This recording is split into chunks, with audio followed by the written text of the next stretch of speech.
sebentar lagi merupakan momen Idul Adha dan kita dianjurkan untuk berkurban. Yang ditanyakan dari beberapa penanya, bagaimanakah tuntunan ibadah kurban yang sesuai dengan sunnah Nabi SAW bagi kami yang tinggal di perkotaan dan hewan kurban sudah melimpah?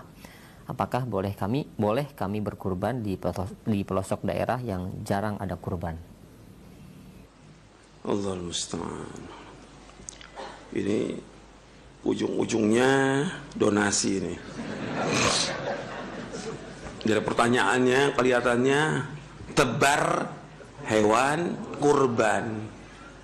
Mungkin itu maksudnya kali ya. Alhamdulillah wassalatu wassalamu rasulullah. Berkaitan dengan kurban sebenarnya nanti akan dibahas nanti menjelang Idul Adha. Tapi karena ada pertanyaan sebenarnya tentang berkurban ini syariat. Setiap syariat sudah pasti syiar. Tidak setiap syiar itu syariat. Perhatikan itu. Kalau syariat itu syiar. Nah, itu. Dan Allah menyebutkan wa may yu'azzim sya'irallah fa innaha min taqwal qulub. Dalam surah Al-Hajj, barang siapa yang mengagungkan syiar-syiar agama Allah, maka dia termasuk orang yang bertakwa. Arti syiar dari agama Allah yang menunaikan ibadah haji. Syiar dari agama Allah menunaikan ibadah haji, ibadah umrah, kemudian juga pemotongan hadyu dan juga pemotongan hewan kurban. Ini termasuk dari syiar agama Allah karena itu syariat. Dan tentang masalah berkurban, kewajibannya disebutkan oleh para ulama bagi yang mampu. Ada hadis yang derajatnya hasan li ghairihi, man wajada sa'atan falam yudhi fala yaqrabanna musallana. Barang siapa yang punya kemampuan tapi dia tidak berkorban, janganlah dia mendekati musola kami, artinya lapangan tempat kami sholat Idul Adha. Dari hadis ini dijelaskan oleh sebagian ulama bahwa berkorban itu hukumnya wajib dengan dasar hadis ini. Tapi jumhur ulama mengatakan sunnah muakkadah, artinya sunnah yang sangat ditekankan. Sebagian mengatakan bahwa itu wajib. Kita umpamanya berpendapat yang wajib bagi yang mampu, dan berkorban wajib bagi yang mampu. Sekarang kalau kita sebagai kepala rumah tangga kita wajib, ya kita korban. Anak kita mampu, ya korban. Tapi kalau enggak ada, cukup satu keluarga, satu hewan korban. Karena para sahabat radhiyallahu ajma'in itu mereka berkorban satu keluarga dengan satu ekor kambing. Nah, riwayatnya sahih, diriwayatkan oleh Imam Tirmidzi dalam sunannya. Sahih riwayatnya. Satu ekor kambing untuk satu keluarga. Gitu. Kemudian dia korbankan, arti dipotong hewan korban itu ketika selesai sholat Idul Adha, dan dia sendiri yang berkorban. Artinya dia yang potong, karena contoh dari Nabi Muhammad SAW, Nabi motong hewan korbannya. Juga para sahabat juga demikian, motong hewan korbannya.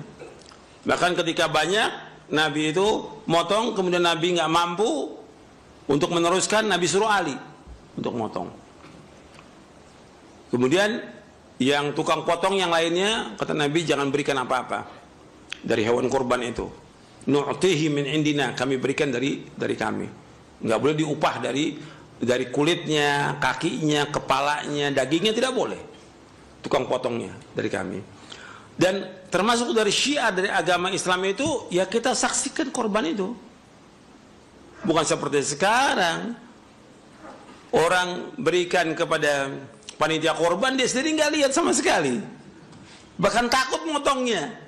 Gimana takut motong? Nabi contohkan motong, lihat darahnya. Kalau antum lihat darah kambing takut, gimana mau jihad? Lihat darah kambing takut. Allahul musta'an.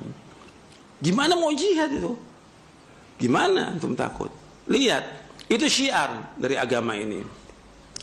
Dan itu tergantung pada kemampuan dan dilakukan di tempatnya, di daerah yang dia ada di situ. Nah, sekarang ada usaha untuk mengirimkan hewan kurban ke daerah-daerah. Ini perhatikan, kan ini tergantung kepada kemampuan. Jumhur tadi pendapatnya apa? Hukumnya apa? Sunnah muakkadah. Ini kan orang nyari kerjaan ini, tebar hewan kurban. Apa ini antum ingin mengambil apa di sini? Uang siapa? Uang kaum muslimin. Iya kan? Antum ingin menerima amanah dari kaum muslimin. Apa betul tuh antum amanah nantinya? Apa antum salurkan benar? Dan di sana dilaksanakan benar atau tidak? Dan kapan waktunya? Antum saksikan gak itu? Ini masalah amanah, akan ditanya oleh Allah pada hari kiamat nanti. Masalah uang ini. Ini kaitan dengan masalah apa ini? Donasi. Ini yang ada. Yang berkali-kali saya sampaikan. Antum jangan takalluf. Apa ada kewajiban kita di daerah juga harus makan kambing seperti kita makan kambing? Ada nggak kewajiban? Nggak ada kewajiban sama sekali. Gitu. Kalau pemerintah mau kirimkan hewan korban, itu punya hak untuk itu. Tapi kita ngadakan demikian, nggak? Ini kan kadang-kadang kita ini di belakang kita ada siapa? Ada tukang dagang. Nah, ustadznya mesti jeli, ya. Jangan dibodoh-bodohin sama tukang dagang. Gitu. Ustadznya dibodoh-bodohin, dikasih baju, udah cukup deh ustadznya. Ceramah, suruh dagang. Jangan. Ini jangan, di belakang kita jangan ada tukang dagang. Ayo, tebar hewan kurban. Kenapa? Di belakang tukang dagang. Dagang kambing, dagang sapi, dagang segala. Nggak boleh kita seperti itu. Kita dagang-dagang aja. Orang beli untuk korban dia di tempat itu. Adapun daerah, kalau daerah itu ada yang mampu korban-korban, nggak ada yang mampu, nggak ada masalah. Nggak ada kewajiban kita untuk mengirimkan hewan kurban ke sana. Perhatikan, ini banyak yang salah paham yang seperti ini. Antum takalluf. Ketika antum terima uangnya, benar nggak antum belikan hewan itu? Antum lihat nggak cacat atau tidak hewan itu? Sampai apa tidak ke tempat itu? Dan dilaksanakan atau tidak sesuai dengan sunnah? Ini bukan masalah kecil, masalah besar. Akan ditanya Allah pada hari kiamat nanti. Antum jangan takalluf. Yang terbaik, antum nih yang ngomong-ngomong tebar hewan kurban, antum korbannya dulu deh. Antum korban deh. Buat antum, buat istri antum, buat anak antum, udah antum korban. Udah, antum potong sendiri, antum bagikan kepada kaum muslimin. Itu syiar di situ. Tapi jangan sibuk dengan sumbangan hewan antum nggak ada kewajiban sama sekali, nggak ada kewajiban. Dan juga nggak ada contoh salaf. Mana ada contoh salaf? Oh, kirimkan hewan korban, bawa nih hewan korban untuk daerah Mesir, daerah Syam, daerah ini, nggak ada. Masing-masing aja di daerahnya. Oh, mereka daerah miskin, nggak ada masalah. Mereka nggak kurban. Mereka nggak makan kambing juga nggak mati. Mereka nggak makan sapi juga nggak mati. Gitu. Ini udah takalluf ini berlebihan. Dan rata-rata orang itu udah tinggalkan kewajiban, banyak kewajiban ditinggalkan. Karena udah kalau yang begini, ini sunnah. Udah seperti pahlawan ini ngumpulkan. Ini udah takalluf berlebihan. Padahal yang wajib apa? Yang wajib bagi dia bukan hewan kurban, yang wajib bagi dia mendakwakan dakwah tauhid. Itu yang wajib bagi dia. Mendakwakan dakwah sunnah, mengajarkan mereka tentang bagaimana beribadah kepada Allah. Mengajarkan mereka bagaimana mereka wudu yang benar, sholat yang benar, itu diajarkan. Bukan hewan kurban yang disampaikan oleh mereka. Bagaimana mereka beribadah kepada Allah, itu yang paling penting. Sekarang udah semuanya seperti itu. Ini banyak yang gak beres sudah. Kita perbaiki semuanya. Kembali kepada Allah dengan hati yang ikhlas, dengan hati yang jujur. Coba deh kita yang korban deh. Kita ini sebagai orang yang betul-betul ngerti tentang Quran Sunnah, kita ngamalkan dulu deh untuk diri kita, untuk istri kita, anak kita.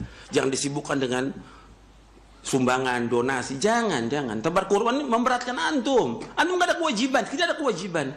Kalau pemerintah kemudian mau ngirim ke daerah, itu punya hak dia. bukan kita. Kita udah sibuk dengan diri kita dengan yang seperti itu. Kewajiban itu rata-rata kalau jadi panitia yang demikian, ngaji nggak? Udah nggak ngaji lagi, udah khatam. Panitia, korban sibuk udah kesana kemari, keluar kota segala macam. Istri nggak diurus, anaknya nggak diurus. Ini nyata, wakil yang ada. Dan kita nggak tahu juga uang yang masuk tuh berapa, dibelikan atau tidak, disampaikan atau tidak, itu kita nggak tahu. Jadi udah antum jangan takaluf. Seandainya ada mau nyumbang, antum ahsan beli kambing sendiri, antum potong sendiri, itu aja. Itu kewajiban kita, nyuruh mereka. Jangan antum kemudian terima uang orang. Apa antum nggak ditanya? 1000 perak akan ditanya di hari kiamat nanti uang itu. Ini hati-hati, ini banyak yang nggak beres. Jadi coba kita perbaiki lagi. Bukan nggak boleh korban, jangan salah paham. Korban dianjurkan syiar agama Allah. Tapi untuk siapa? Untuk antum korban. Jadi kita lihat deh, mendingan kita aja yang korban deh. Untuk keluarga kita anjurin masyarakat untuk korban, untuk mereka korban, masing-masing korban. Kemudian mereka bagikan deh. Jadi jangan takalluf. Kita aja untuk ngurusin di kampung aja nggak beres, apalagi ngurusin untuk orang lain. Keluarga yang nggak beres, ngurusin orang lain. Jadi kewajiban itu, kalau seandainya pun wajib ingin membagi daerah, itu kewajibannya siapa? Ulil amri, bukan antum. Nggak udah satu nih, rata yang lain. Kan nggak mau kalah, nih tebar korban, kasih rekening. Yang lain nggak, anda juga mau nih. Gitu. Terus kemana uang umat itu antum akan ditanya di hari kiamat? Harta itu bukan masalah kecil, masalah besar. Ya saya pikir cukup sampai di sini. Mudah-mudahan yang saya sampaikan bermanfaat. Wassallallahu nabiyana Muhammadin sallallahu alaihi wasallam, subhanakallahumma bihamdik asyhadu an la ilaha illa anta astaghfiruka wa atubu ilaik. Assalamualaikum warahmatullahi wabarakatuh.